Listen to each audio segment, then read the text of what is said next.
Hello दोस्तों, study with एनु में मैं एनु आपका स्वागत करती हूँ। और आज हम पूर्वालोकन की सीरीज में डे 3 करने वाले हैं और डे 3 का हमारा टारगेट है क्षेत्रीय राज्य पंजाब एवं मैसूर।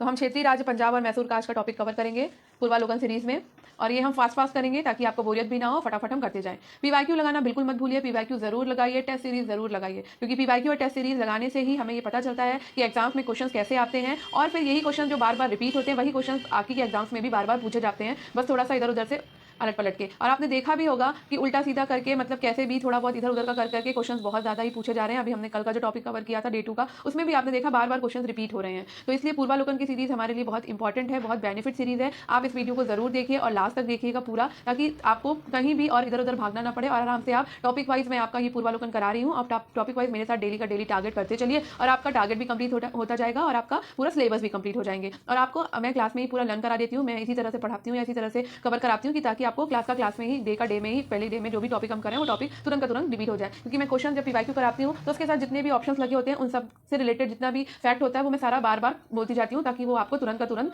रट जाए। तो बस आपको 4-5 बार इस वीडियो को देख लेना है, और नहीं तो आप जब एक बार देखेंगे तो एक बार में ही बहुत सारा आपको रिवाइज हो जाएगा। और अगर आपको लगता है कि आपको अभी भी बाकी है तो आप 4-5 बार इस वीडियो को देख लीजिए या सुन लीजिए, आपका काम हो जाएगा। तो चलिए हम अपने डे 3 के टारगेट क्षेत्रीय राज्य पंजाब एवं मैसूर के टॉपिक को शुरू करते हैं। रणजीत सिंह का जन्म 13 नवंबर 1780 को सुकरचकिया मिसल के मुखिया महासिंह के घर हुआ था। तो आपको पता है, मैं इसमें कुछ इंपॉर्टेंट बताती जाती हूँ जिसे हमें याद ही रखना है, तो वो आपको याद रखना है। तो यहाँ पे हमें याद रखना है कि रणजीत सिंह का जन्म कब हुआ। तो रणजीत सिंह का जन्म हुआ था 13 नवंबर 1780 को। कहाँ पर हुआ था, किसके घर में हुआ था? सुकरचकिया मिशल के घर के महासिंह के घर में हुआ था। ठीक है, नेक्स्ट है महाराजा रणजीत सिंह और अंग्रेजों के बीच 25 अप्रैल 1809 को अमृतसर की संधि हुई। ये मोस्ट इंपॉर्टेंट है कि अमृतसर की संधि कब हुई है। तो अमृतसर की संधि हुई है 25 अप्रैल 1890 को। अमृतसर की संधि कब हुई? 25 अप्रैल 1809 को हुई है। और किसके बीच हुई है? तो रणजीत सिंह और अंग्रेजों के बीच में हुई थी। ठीक है, नेक्स्ट पॉइंट है, रणजीत सिंह ने 1818 में मुल्तान, 1819 में कश्मीर, 1834 में पेशावर को जीता था।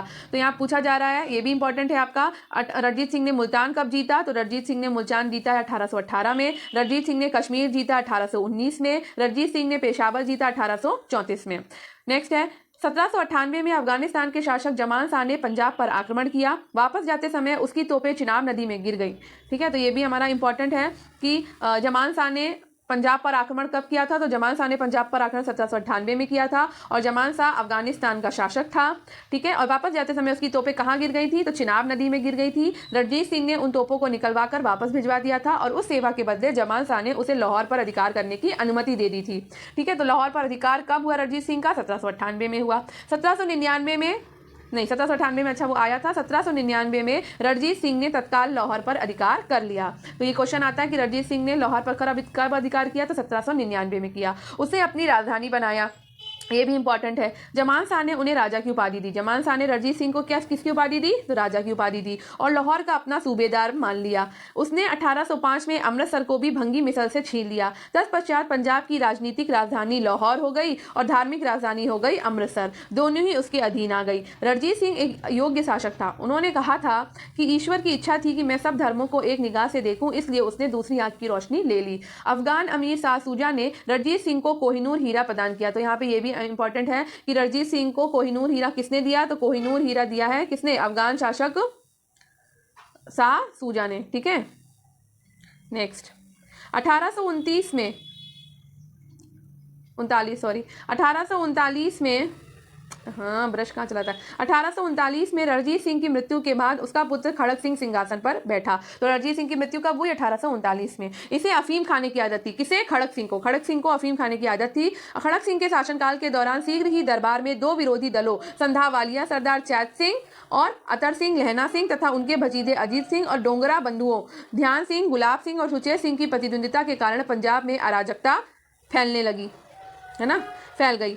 अब यहाँ पे देखिए नेक्स्ट है चिलियावाला का युद्ध। तो चिलियावाला का युद्ध देखिए मैंने कल आपको बताया था, चिलियावाला का युद्ध कब हुआ था? 1849 में हुआ था। ठीक है, कब? 13 जनवरी 1849 को चिलियावाला का युद्ध। अंग्रेजी सेना का नेतृत्व लॉर्ड गफ ने किया। किस युद्ध में? चिलियावाला के युद्ध में। चिलियावाला के युद्ध में अंग्रेजी सेना का नेतृत्व लॉर्ड गफ ने किया। सिख सेना शेर सिंह के नेतृत्व में लड़ी। ये युद्ध अनिर्णीत समाप्त हुआ। इस युद्ध के समय भारत का गवर्नर जनरल कौन था? तो डलहौजी था। जब चिलियावाला का युद्ध हुआ था तो उस समय भारत का गवर्नर जनरल डलहौजी था। महाराजा दिलीप सिंह सिख साम्राज्य के अंतिम शासक थे। उन्होंने 1843 से 1849 तक शासन किया। दिलीप सिंह ने सिख धर्म छोड़कर ईसाई धर्म को अपनाया। उन्होंने रूस की यात्रा भी की। और दिलीप सिंह का निधन कब हुआ? तो अक्टूबर 1893 में पेरिस फ्रांस में हो गया था। इनकी अंत्येष्टि इंग्लैंड में हुई। 1849 में क्या हुआ? द्वितीय आंग्ल सिख युद्ध की समाप्ति पर अंग्रेजों द्वारा पंजाब का क्या कर लिया गया? विलय कर लिया गया। तो ये भी इंपॉर्टेंट है हमारा। तथा दिलीप सिंह को पेंशन देकर पेंशन देकर बाद में ब्रिटेन भेज दिया गया। पंजाब के ब्रिटिश साम्राज्य में विलय के बाद डलहौजी ने 1849 में पंजाब पर शासन करने के लिए 3 लोगों की एक परिषद का गठन किया, जिसमें हेनरी लॉरेंस को अध्यक्ष बनाया गया, जॉन लॉरेंस और चार्ल्स ग्रेनवे मेंसल को सदस्य के रूप में नियुक्त किया गया था। अब चलते हैं आगे। प्रथम आंग्ल मैसूर युद्ध देखिए कब हुआ? ये बहुत इंपॉर्टेंट है, युद्ध बहुत इंपॉर्टेंट है। तो प्रथम आंग्ल मैसूर युद्ध हुआ है 1767 से 1759 तक, ठीक है, 69 तक। प्रथम आंग्ल मैसूर युद्ध 1767 से 1769 ईस्वी में हुआ। इस युद्ध में हैदर अली विजयी हुआ। कौन विजयी हुआ? तो यहाँ पर हैदर अली विजयी हुआ। इस दौरान अंग्रेज गवर्नर वेरलस्ट था। इस दौरान अंग्रेज गवर्नर वेरलस्ट था। वेरलस्ट नाम देखिए, वेरलस्ट। युद्ध 4 अप्रैल 1769 को मद्रास की संधि द्वारा समाप्त हुआ। तो ठीक है, तो प्रथम आंग्ल मैसूर युद्ध कब शुरू हुआ? तो प्रथम आंग्ल मैसूर युद्ध शुरू हुआ 1767 में और ये समाप्त कब हुआ? 1769 में मद्रास की संधि के द्वारा। ये याद रखना है, बहुत इंपॉर्टेंट युद्ध है ये, इसलिए इसको नहीं भूलना है हमें। अब आते हैं द्वितीय आंग्ल मैसूर युद्ध में, ये भी इंपॉर्टेंट है। द्वितीय आंग्ल मैसूर युद्ध हुआ 1780 से 84 के बीच में और हैदर अली ने निजाम तथा मराठों के साथ मिलकर अंग्रेजों के विरुद्ध एक मोर्चा बनाया। जुलाई 1780 में हैदर अली ने कर्नाटक पर आक्रमण कर दिया तथा कर्नल बैली के अधीन अंग्रेजी सेना को हराकर अरकाट पर अधिकार कर लिया। इस दौरान टीपू ने हेक्टर मुनरो की सेना को पोल्लीलुर नामक स्थान पर हरा दिया। ठीक है, ये इंपॉर्टेंट है। 1781 में हैदर अली का सामना अंग्रेज जनरल आयरकूट से हुआ, जिसने पोर्टो नोवा 1 जुलाई 1781 पोल्लीलुर और सोलिंगपुर में हैदर अली को परास्त कर दिया। दिसंबर 1782 में हैदर अली की मृत्यु के बाद दिसंबर 1782 में हैदर अली की मृत्यु हो गई और उसके बाद टीपू सुल्तान ने अंग्रेजों के विरुद्ध संघर्ष जारी रखा। आता हम मंगलौर की संधि। तो मंगलौर की संधि कब हुई है? ये इंपॉर्टेंट है। मंगलौर की संधि हुई है 1784 में, ठीक है। और द्वितीय आंग्ल मैसूर युद्ध का समापन हो गया। तो द्वितीय आंग्ल मैसूर युद्ध में क्या हुआ? 1780 से 1784 तक चला और 1784 में मंगलौर की जब संधि हो गई तो उस समय ये युद्ध समाप्त हो गया। टीपू सुल्तान ने श्रीरंगपट्टनम को अपनी राजधानी बना लिया, जहां पे जैकोबिन क्लब की स्थापना करी और उसका सदस्य बना। साथ ही उसने अपनी राजधानी में फ्रांस और मैसूर की मैत्री का प्रतीक स्वतंत्रता का वृक्ष रोपा। टीपू सुल्तान ने अपने समकालीन विदेशी राज्यों से मैत्री संबंध बनाने तथा अंग्रेजों के विरुद्ध उनकी सहायता प्राप्त करने के लिए ईरान, कस्तूतुनिया, आधुनिक इस्तांबुल, अफगानिस्तान और फ्रांस आदि को दूत मंडल भेजे और आधुनिक रीति पर दूतावासों की स्थापना करी। अब आते हैं तृतीय आंग्ल मैसूर युद्ध में। तृतीय आंग्ल मैसूर युद्ध 1790 से 92 के बीच लड़ा गया का अवसान श्रीरंगपट्टनम की संधि, यानी ये खत्म कब हुआ? श्रीरंगपट्टनम की संधि हो गई जब 1792 में, तब ये खत्म हुआ। इस संधि में अंग्रेजों की ओर से कॉर्नवालिस और मैसूर से टीपू सुल्तान शामिल थे। टीपू सुल्तान चतुर्थ आंग्ल मैसूर युद्ध, तो चौथा आंग्ल मैसूर युद्ध भी हुआ है 1799 में और उस समय वो लड़ते हुए मारा गया। इसके कुल के सदस्यों को वेल्लोर में कैद कर लिया गया और इस युद्ध के समय अंग्रेजी सेना को वेलेजली और स्टुअर्ट ने अपना नेतृत्व प्रदान किया। मैसूर को जीतने की खुशी में आयरलैंड के लॉर्ड समाज ने वेलेजली को मार्क्विस की उपाधि प्रदान करी। युद्ध के बाद अंग्रेजों ने मैसूर की गद्दी पर पुनः अडियार वंश के एक बालक कृष्णराज को बिठा दिया तथा कनारा, कोयम्बटूर और श्रीरंगपट्टनम को अपने राज्य में ले लिया। नेक्स्ट, बेगम समरू ने एक अति प्रसिद्ध चर्च का निर्माण कराया। तो बेगम समरू ने क्या किया? चर्च का निर्माण कराया मेरठ के निकट सरधना में, ठीक है, ये इंपॉर्टेंट है। बेगम समरू के पति एक यूरोपियन वॉल्टर रेनहार्ड सांब्रे थे, जिन्होंने कई रियासतों को सैन्य सेवाएं प्रदान की थी। सांब्रे को बंगाल के नवाब नजफ खान ने सराहपुर के रुहेला सरदार जाप्ता खां को हराने में मुख्य भूमिका के कारण सरधना की जागीर प्रदान की थी। अपने पति की मृत्यु के बाद बेगम समरू सरधना की शासिका बनी थी। नेक्स्ट, तो अब यहाँ पर ये हमारे नोट खत्म होते हैं। अब हम इसके पीवाईक्यू जल्दी जल्दी कर लेंगे और पीवाईक्यू के साथ साथ हमें क्या करना है, आपको पता है ना कि हमें जितने भी इसमें फैक्ट जुड़े हैं वो सारे करते चलना है। तो पहला क्वेश्चन है, रणजीत सिंह के राज्य में सम्मिलित था। तो रणजीत सिंह के राज्य में क्या सम्मिलित था? तो रणजीत सिंह के राज्य में सम्मिलित था श्रीनगर। क्या सम्मिलित था? श्रीनगर सम्मिलित था। अब बताइए रणजीत सिंह का जन्म कब हुआ? तो हमने पढ़ा था रणजीत सिंह का जन्म हुआ था 2 नवंबर 1780 को, ठीक है, 2 नवंबर 1780 को रणजीत सिंह का जन्म हुआ था। ठीक है, क्या हुआ था? जन्म हुआ था। ठीक, कहाँ पर हुआ था? तो सुकर चकिया मिशल में। कहाँ हुआ था? सुकर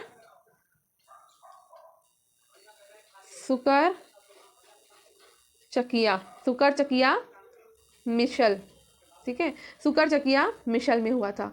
ठीक है, किसके घर पे हुआ था? तो हुआ था महासिंह के घर पे। किसके घर पे हुआ था? महासिंह के घर पे हुआ था। महाराजा रणजीत सिंह और अंग्रेजों के बीच में अमृतसर की संधि कब हुई? चलिए बताइए, इतना समझ में आ गया कि रणजीत सिंह का जन्म 2 नवंबर 1780 को हुआ था, सुकरचकिया मिसल में हुआ था और महासिंह के घर में हुआ था। मुखिया थे महासिंह, उनके घर में हुआ था। अब इसमें एक चीज़ और जाननी है कि रणजीत सिंह के और अंग्रेजों के बीच में अमृतसर की संधि हुई थी। तो अमृतसर की संधि कब हुई थी बताइए? अमृतसर संधि कब हुई थी? तो अमृतसर संधि हुई थी 25 अप्रैल 1809 को। अमृतसर की संधि हुई थी 25 अप्रैल 1809 को। ठीक है, संधि का तत्कालीन प्रभाव ये हुआ था कि रणजीत सिंह का सतलज पार के सिख राजाओं के ऊपर प्रभुत्व जमाने का सपना टूट गया। परंतु दूसरी ओर, जैसा कनिंघम ने कहा कि रणजीत सिंह को पश्चिम दिशा में प्रसार करने की खुली छूट मिल गई, उसने क्या क्या काम किया? उसने 1818 में क्या किया? मुल्तान जीता। ठीक, 1818 में रणजीत सिंह ने मुल्तान जीता। फिर उसके बाद में 1819 में उसने कश्मीर जीत लिया। ठीक है, फिर 1834 में उसने पेशावर जीत लिया। ये सब याद रखना है। ठीक है, तो अमृतसर की संधि 25 अप्रैल 1809 को हुई। रणजीत सिंह ने 1818 में मुल्तान जीता, 1819 में कश्मीर जीता, 1834 में उसने पेशावर जीता। ठीक है, ये सारा इंपॉर्टेंट है। और अब ये बताओ कि जो अफगानिस्तान का वो शासक था जमान शाह, तो उसने लाहौर दिया था, तो लाहौर में इसने अधिकार कब किया था बताइए? लाहौर पर अधिकार इसने कब कर लिया था? 1799 में कर लिया था। याद आया? 1799 में लाहौर पर अधिकार कर लिया था। ठीक है, अब चलते हैं नेक्स्ट। इतना याद हुआ? ये देखिए, मैंने जितना कराया उतना सारा नीचे लिखा हुआ है। अब आपने रणजीत सिंह किस मिसल से संबंधित था? तो अभी हमने लर्न किया कि रणजीत सिंह सुकरचकिया मिसल से संबंधित था। ठीक है, और इसका जन्म कब हुआ था? फिर से लर्न करते हैं। इसका जन्म हुआ था 2 नवंबर 1780 को। ठीक है, अमृतसर की संधि कब करी इसने? तो 25 अप्रैल 1809 को करी। ठीक है, मुल्तान पे इसने कब्जा कब किया? 1818 में। ठीक है, कश्मीर पे कब्जा कब किया? 1819 में। ठीक है, पेशावर पे कब्जा कब किया? 1834 में। और लाहौर पर अधिकार कब किया था? 1799 में। याद हुआ गया? ठीक, ये सारे इतने याद करने वाले हैं इसके साथ साथ। चलिए, महाराजा रणजीत सिंह के राज्य की राजधानी बताइए क्या थी? तो हमको सबको पता है, महाराजा रणजीत सिंह के राज्य की राजधानी थी लाहौर। ठीक है, अब फिर से एक बार रट लेते हैं। और लाहौर की राजधानी कब बनी? 1799 में लाहौर राजधानी बनी थी। ठीक है, कब बनी थी? 1799 में। अब फिर से हम रणजीत सिंह के बारे में लर्न करते हैं। रणजीत सिंह का जन्म कब हुआ था? 2 नवंबर 1780 को। ठीक है, अमृतसर की संधि कब हुई? तो 25 अप्रैल 1809 को। ठीक, मुल्तान पे कब्जा कब किया? 1818 को। कश्मीर पे कब्जा कब किया? 1819 में। ठीक है, और पेशावर पे कब्जा कब किया? 1834 में। याद हो गया? ठीक, आगे बढ़े। अच्छा, इसमें यहाँ पे हमको ये मालूम है कि 1798 में जमान शाह ने पंजाब पे आक्रमण किया था। ठीक है, और इसने उसकी जो तोपें चिनाब नदी में गिर गई थी वो इसने इसको वापस कर दी। उससे खुश होकर उसने लाहौर इसको दे दिया था। तो 1799 में लाहौर पर अधिकार करके इसने उसको अपनी राजधानी बना लिया। ठीक, यही है, नीचे डिस्क्रिप्शन में लिखा हुआ है। अब आगे बढ़ते हैं। नेक्स्ट क्वेश्चन है, राजा रणजीत सिंह ने किस स्थान पर अदालत आला की स्थापना की? ठीक है, राजा रणजीत सिंह ने किस स्थान पर अदालत आला की स्थापना की थी? तो इसका आंसर है आपका लाहौर। ठीक है, लाहौर पर की थी। कब की थी? लाहौर पर इसने रणजीत सिंह ने अदालत आला की स्थापना की थी। ये इसका आंसर हो जाएगा। ठीक है, अब देखो अमृतसर लिखा हुआ है, तो अमृतसर की संधि हुई तो कब हुई अमृतसर की संधि बताइए? अमृतसर की संधि हुई थी 25 अप्रैल 1809 में। ठीक है, और इसका रणजीत सिंह का जन्म कब हुआ? 2 नवंबर 1780 को। ठीक, अमृतसर की संधि हुई 25 अप्रैल 1809 को। मुल्तान पे इसने कब्जा किया 1818 में। कश्मीर पे कब्जा किया 1819 में। ठीक है, और पेशावर पे कब्जा किया 1834 को। ठीक, और लाहौर को राजधानी कब बनाया? तो 1799 में बनाया इसने। इतने सारे पॉइंट हमने लर्न कर लिए, और यहीं पर इसने अदालत आला की स्थापना भी की थी लाहौर में। ठीक है, नेक्स्ट देखिए, इसमें थोड़ा डिस्क्रिप्शन लिखा है कि रणजीत सिंह की न्याय व्यवस्था कठोर थी। राज्य की सर्वोच्च अदालत का नाम अदालत आला था। ये अदालत लाहौर में स्थित थी। रणजीत सिंह स्वयं उसके प्रधान न्यायाधीश थे।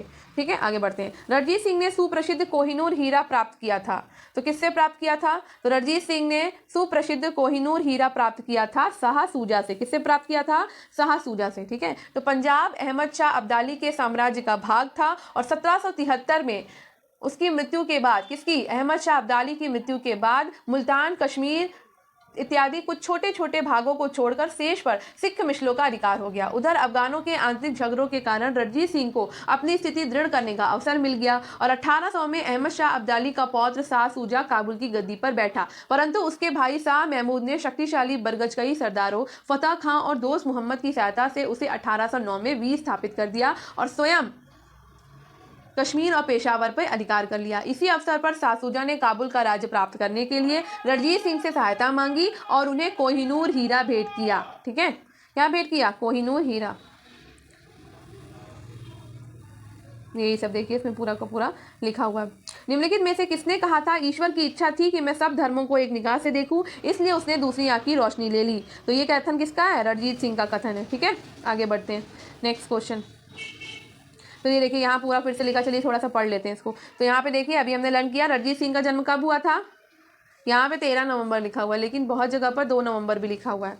तो हमें ये थोड़ा सा याद करना है कि 2 नवंबर था कि 13 नवंबर, 13 नवंबर था। ठीक है, तो रणजीत सिंह का जन्म 13 नवंबर 1780 को कहाँ हुआ था, सुकरचकिया मिशल में हुआ था। किसके घर पर हुआ था, मुखिया महासिंह के घर पर हुआ था। 12 वर्ष के ही थे जब उनके पिता का स्वर्गवास हो गया। 1792 से 1797 तक एक प्रतिशासन परिषद जिसमें उनकी माता, सास और दीवान लखपत राय थे ने शासन कार्य चलाया। 1797 में उन्होंने समस्त कार्यभार स्वयं संभाल लिया। रणजीत सिंह ने लाहौर पर 1799 में कब्जा किया, अमृतसर पर 1805 में किया और फरीदकोट, मालेर, कोटाला और अंबाला पर 1808 में विजय प्राप्त की। रणजीत सिंह एक योग्य शासक थे और उन्होंने कहा था कि ईश्वर की इच्छा थी कि मैं सब धर्मों को एक निगाह से देखूं, इसलिए उसने दूसरी आंख की रोशनी भी ले ली। अब नेक्स्ट क्वेश्चन है, महाराजा रणजीत सिंह के उत्तराधिकारी कौन थे। तो महाराजा रणजीत सिंह के उत्तराधिकारी थे खड़क सिंह। कौन थे, खड़क सिंह थे। ठीक है, तो अब हम फिर से इसको लर्न करते हुए चलते हैं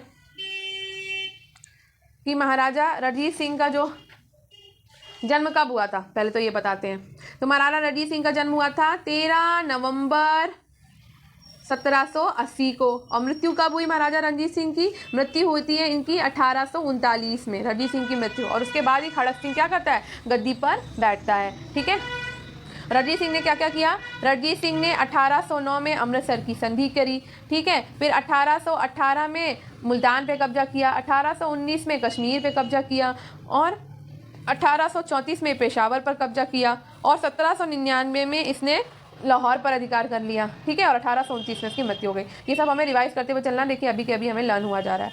आगे बढ़ते हैं, नेक्स्ट क्वेश्चन है, सिख राज्य का अंतिम राजा कौन था। तो सिख राज्य का अंतिम राजा था दलीप सिंह। कौन था, दलीप सिंह था सिख राज्य का अंतिम राजा।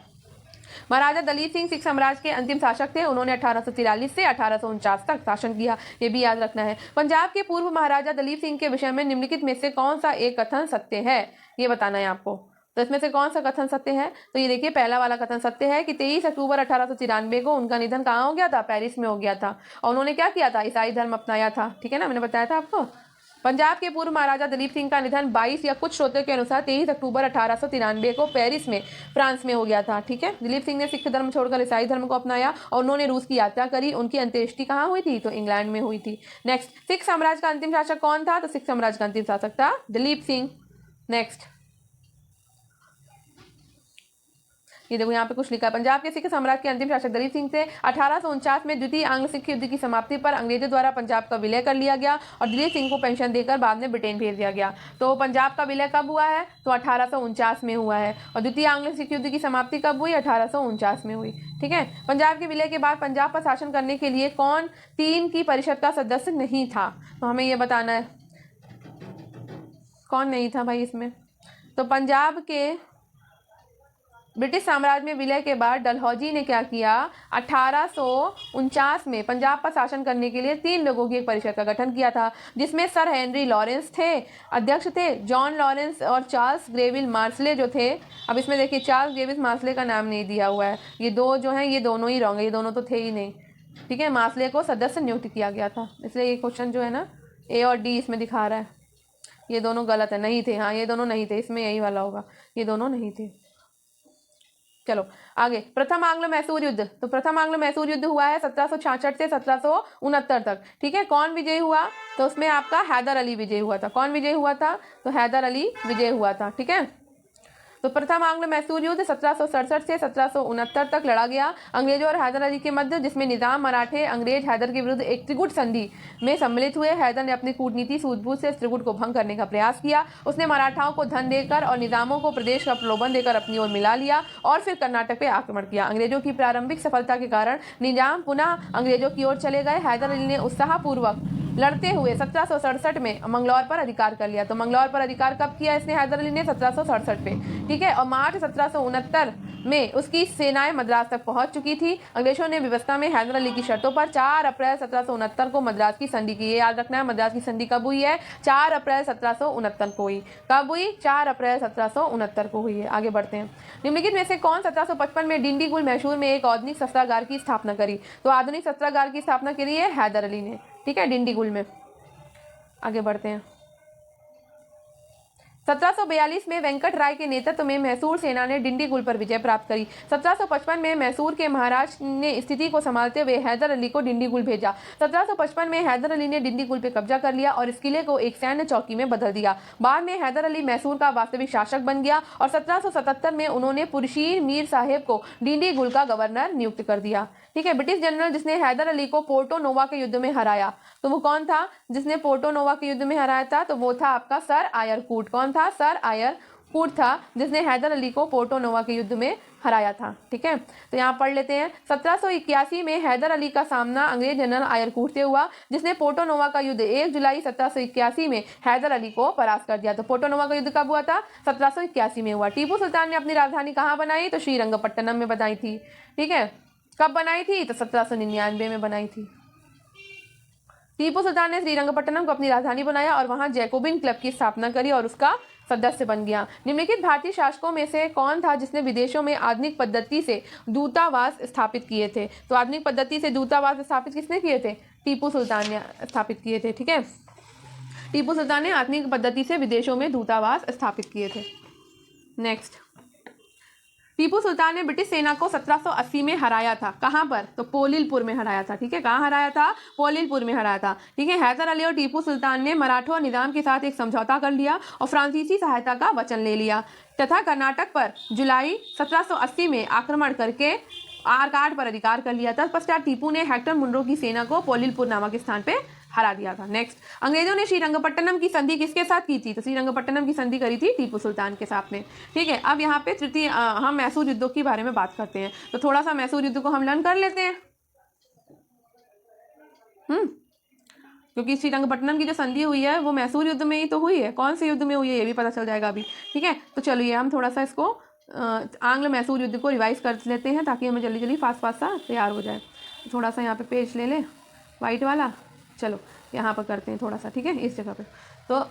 तो पहला तो ये है कि पहला फर्स्ट आंग्ल मैसूर युद्ध कब हुआ, ठीक है। तो फर्स्ट आंग्ल मैसूर युद्ध हुआ है, लर्न करते चलिए, 1767 से 1769 के बीच में, ठीक है। और इस दौरान गवर्नर कौन था? वेरेलस्ट था। और ये युद्ध जो है वो 4 अप्रैल 1769 तक चला था, ठीक है। और तब क्या हुई थी? मद्रास की संधि हुई थी, ठीक है। ये थोड़ा सा, ठीक है। ये तो पहला युद्ध 1767 से 1769 तक चला और 69 में फिर हुआ क्या? मद्रास की संधि हो गई। क्या हुई? मद्रास की संधि हो गई, ठीक है। अब दूसरा आंग्ल मैसूर युद्ध कब लड़ा गया?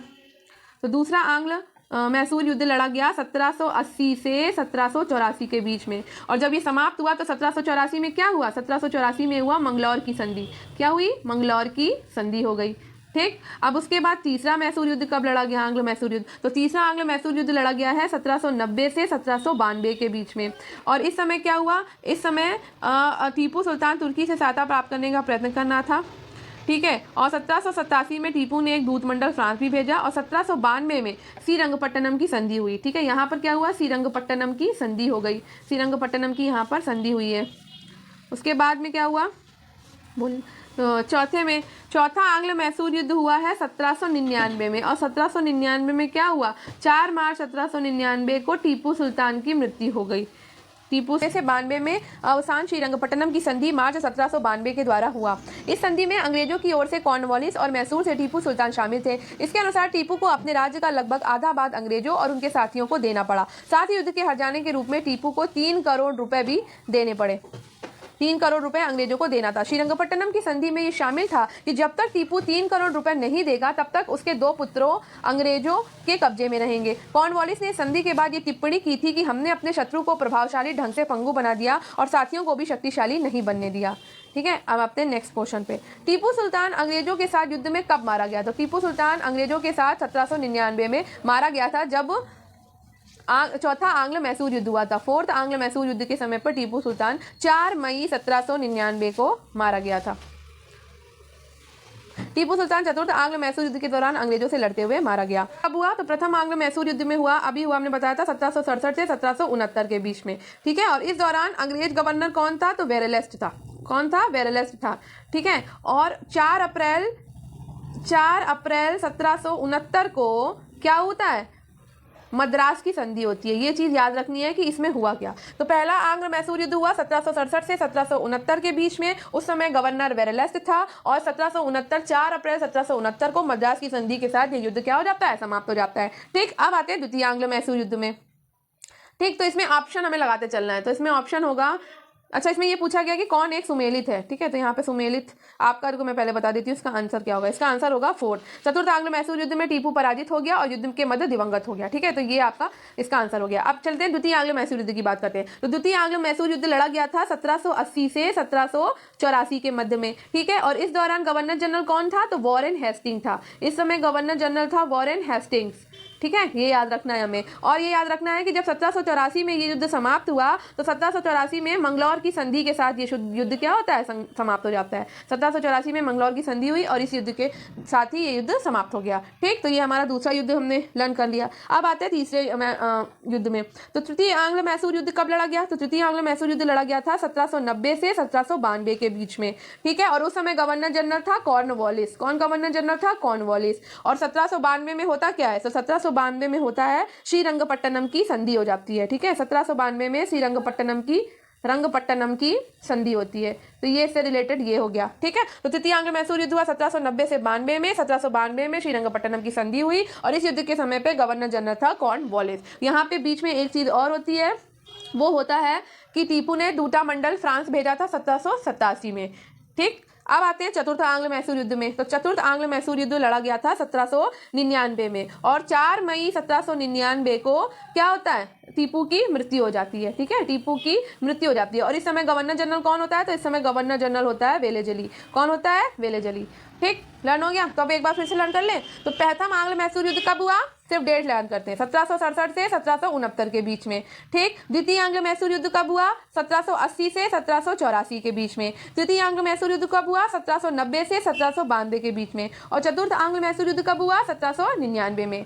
ठीक, अब आते हैं कि प्रथम आंग्ल मैसूर युद्ध के समय गवर्नर जनरल कौन था? तो प्रथम में था वेरेलेस्ट था। ठीक है, द्वितीय आंग्ल मैसूर युद्ध में गवर्नर जनरल कौन था? तो वॉरेन हेस्टिंग था। ठीक है, वॉरेन हेस्टिंग था। तृतीय आंग्ल मैसूर युद्ध में गवर्नर जनरल कौन था? कॉर्नवालिस था। कौन था? कॉर्नवालिस। और तृतीय आंग्ल मैसूर युद्ध में गवर्नर जनरल कौन था? वेलेजली था। कौन था? वेलेजली था। ठीक, अब संधियां देख लेते हैं। प्रथम आंग्ल मैसूर युद्ध में क्या हुई? मद्रास की संधि हुई। कब हुई? तो 4 अप्रैल 1769 को मद्रास की संधि हो गई। ठीक है, द्वितीय आंग्ल मैसूर युद्ध में 1784 में मंगलौर की संधि हो गई। ठीक है, तृतीय आंग्ल मैसूर युद्ध में 1792 में श्रीरंगपट्टनम की संधि हो गई। ठीक है, और चतुर्थ आंग्ल मैसूर युद्ध में क्या हुआ? 1799 में टीपू जो है वो मारा गया। कोई भी संधि नहीं हुई थी, मारा गया। ठीक है, वेल्लोर में कैद कर लिया गया और वो मारा गया। अब आगे बढ़ते हैं। ठीक, और देखिए यही पूरा यहाँ पे लिया हुआ है जो हमने अभी लर्न किया। नेक्स्ट क्वेश्चन पे चलते हैं। अब नेक्स्ट क्वेश्चन देखिए, फिर यहाँ संधियाँ आ गई, देखा। अब यहाँ पे कुछ नई संधियाँ भी दिख रही हैं, तो जो पहले हमें आती है हम पहले वो कर लेंगे। तो अभी हमने सबसे पहले इलाहाबाद की संधि तो देखी नहीं इसमें, लेकिन हमने पहली क्लास में पढ़ा है। अब आते हैं मैंगलोर की संधि। तो मैंगलोर की संधि कब हुई है? तो आप सबको पता है मैंगलोर की संधि हुई है द्वितीय आंग्ल मैसूर युद्ध में 1780 से 84 के बीच में। ठीक है, तो 1784 में यानी द्वितीय सेकंड आंग्ल मैसूर युद्ध में मैंगलोर की संधि हुई। और इस समय गवर्नर कौन था? बताइए, इस समय गवर्नर था हेस्टिंग। ठीक है, अब मद्रास की संधि पूछी गई। तो मद्रास की संधि कब हुई है? तो प्रथम आंग्ल मैसूर युद्ध में मद्रास की संधि हुई थी और ये हुई थी 1769 में। ठीक है, ये फर्स्ट वाले में हुई थी, मद्रास की संधि 1769 में। और उस समय गवर्नर जनरल कौन था? वेरेलस्ट था। अब यहाँ पूछा गया है इलाहाबाद, अब दो तो मिल गए, इलाहाबाद की संधि और सालाबाई की संधि। तो हमें पता है इलाहाबाद की संधि कब हुई है? 1765 में हुई है। इलाहाबाद की संधि दो हुई है, फर्स्ट और सेकेंड। पहली हुई थी 12 अगस्त 1765 को और दूसरी हुई थी 16 अगस्त 1765 को। ठीक, तो अब क्या बचा? सालाबाई की संधि। तो सालाबाई की संधि भी हम याद कर लेंगे, सालाबाई की संधि हुई थी 1782 में। ठीक, ये लर्न कर लेंगे हम अच्छे से। चलिए अब आगे बढ़ते हैं। ये देखो यहाँ पे लिखा हुआ है, इलाहाबाद की प्रथम संधि अंग्रेजों और मुगल सम्राट शाह आलम द्वितीय के मध्य 12 अगस्त, देखा मैंने आपको बताया 12 अगस्त 1765 को इलाहाबाद की संधि हुई थी। जबकि इलाहाबाद की दूसरी संधि अंग्रेजों और अवध के नवाब शुजाउद्दौला के बीच 16 अगस्त 1765 को हुई थी। मैंगलोर की संधि द्वितीय आंग्ल मैसूर युद्ध के समय पे हुई थी, अंग्रेजों और टीपू सुल्तान के मध्य, और 1784 में हुई थी। सालाबाई की संधि प्रथम आंग्ल मराठा युद्ध, देखिए यहाँ पे ये भी याद कर लीजिए कि सालाबाई की संधि कब हुई है? सालाबाई की संधि हुई है प्रथम आंग्ल मराठा युद्ध, जो कि 1775 से 1782 तक लड़ा गया था। के बाद महादजी सिंधिया की मध्यस्थता में अंग्रेजों और मराठों के मध्य 1782 में हुई थी। ठीक है, तो सालाबाई की संधि कब हुई है? 1782 में हुई। मद्रास की संधि प्रथम आंग्ल मैसूर युद्ध 1767 से 69 के बाद 1769 में हैदर अली और अंग्रेजों के बीच हुई थी। अब नेक्स्ट है, बेगम समरू ने एक अति प्रसिद्ध चर्च का निर्माण कहाँ कराया? तो उन्होंने सरधना में कराया था। कहाँ कराया था? सरधना में। बेगम समरू 1750 से 1836 ने एक अति प्रसिद्ध चर्च का निर्माण मेरठ के निकट सरधना में कराया था। निम्न कथनों में से कौन सा एक सही नहीं है? तो इसका आंसर होगा ए, अली मर्दान खान ने बंगाल में राजस्व पद्धति प्रारंभ की, ये गलत ऑप्शन है। ठीक है, नेक्स्ट,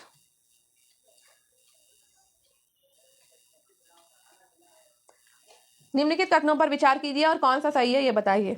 तो इसमें आपका केवल 3 नंबर वाला सही है कि प्लासी के युद्ध में सिराजुद्दौला की पराजय मीर जाफर ने अंग्रेजों से मिलकर षड्यंत्र रचा था। अब हमें बताइए प्लासी का युद्ध कब हुआ था? हम पहले क्लास से पढ़ चुके हैं। तो प्लासी का युद्ध हुआ था 1757 में।